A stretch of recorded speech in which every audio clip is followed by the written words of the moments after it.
Hey, scientists. This is Professor Codish, Miss Scientist, coming to you live, recorded for Tuesday, December 15th. And today we're going to continue talking about natural disasters. So yesterday you got thinking about how could I help someone through a natural disaster? How could I help them through if a tornado blows their house down? How could I help someone with a hurricane if there's flooding and the whole town is underwater, your house is underwater, or you live in Michigan, but how could you help someone maybe in Florida or Georgia or some other southern state that might have flooded homes?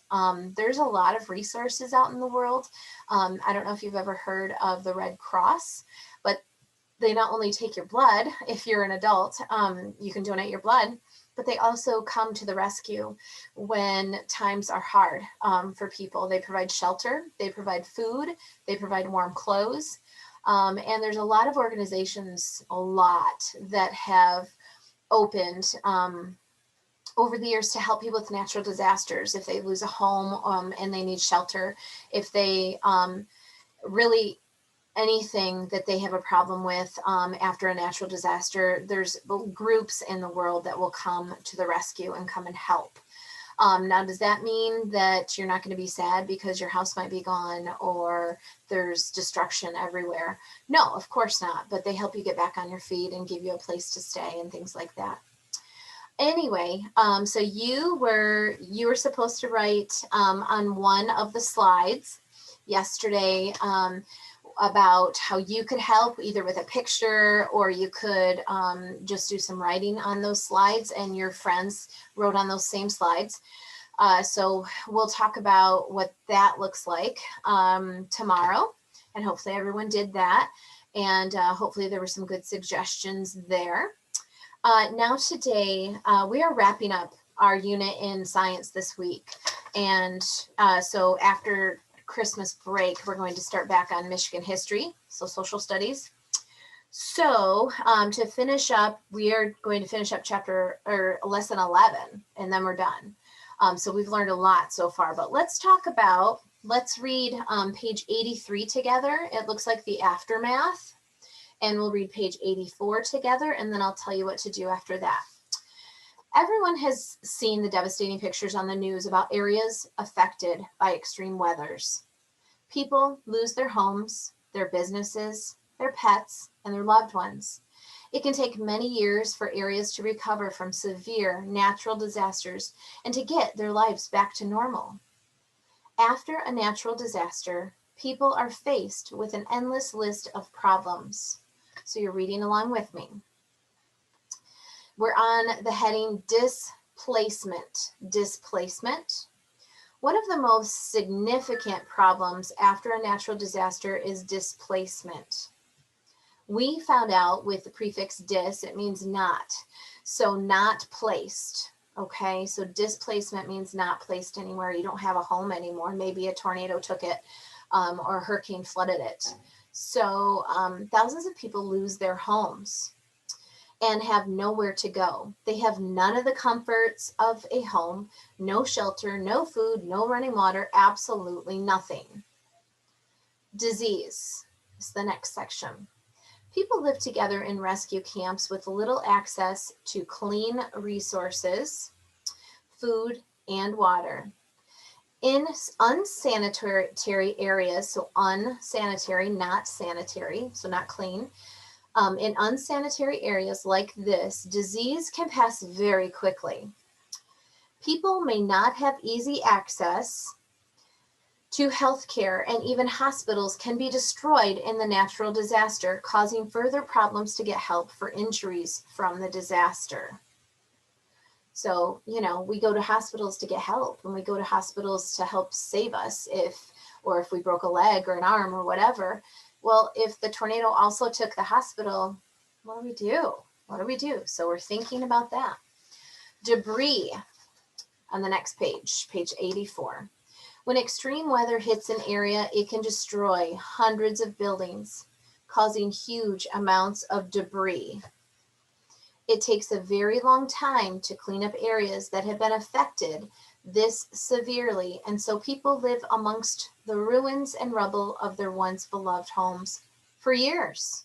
So they might have rubble outside their house and just have to live like that for years. You can't pick up huge pieces of concrete. I know some of you are saying, yes, I can. No, you can't.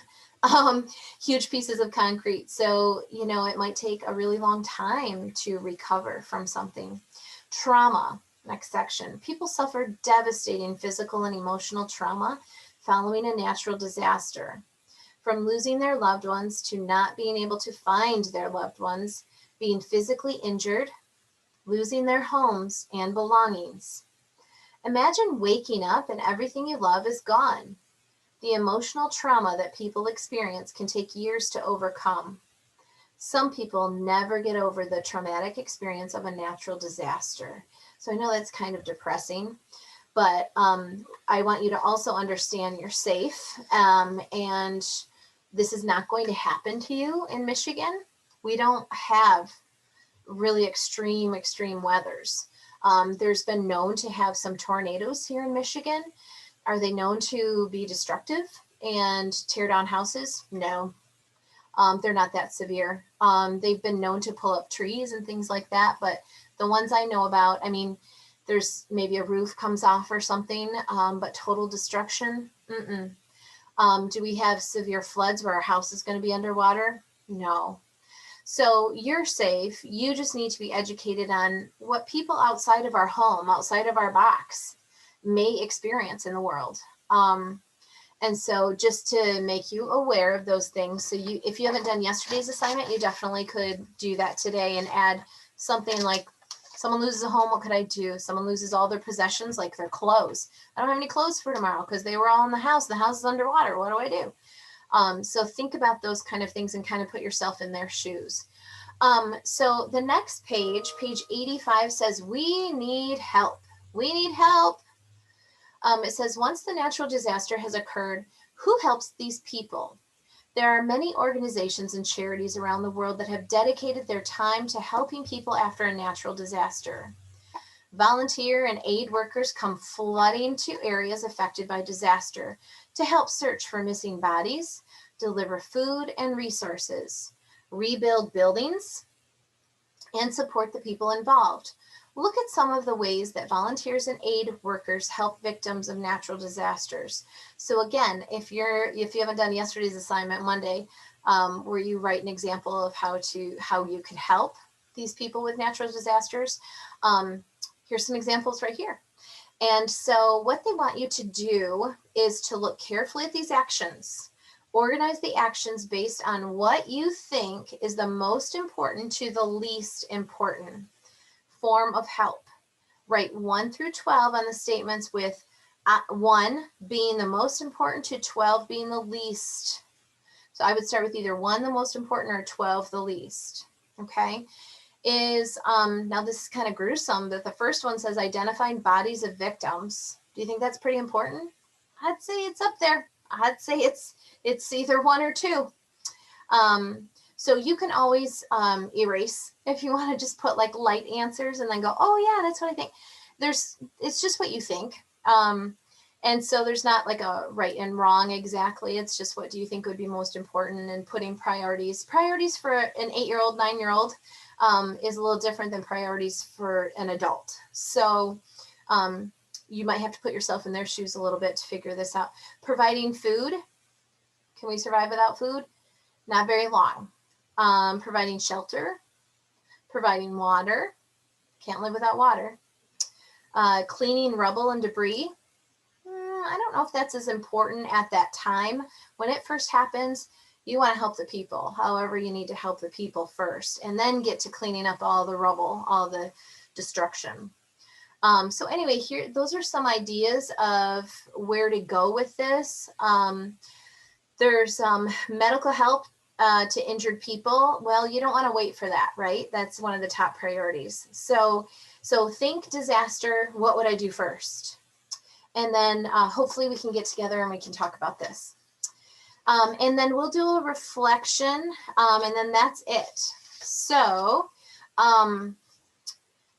actually this reflection, it's how could you help? after a natural disaster, you don't have to do this reflection because we already did this on Monday. Something very similar, okay?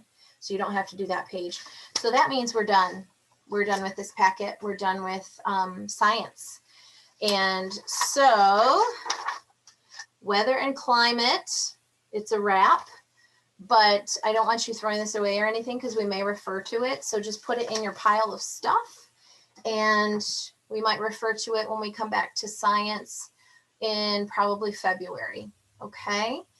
So thanks for learning with me, scientists, and for learning about natural disasters. Again, you don't have to be worried. You just have to be educated, okay, and understand what could happen in other states and could happen, and what to do about it, okay? So be safe, and thanks for watching. Have a great day.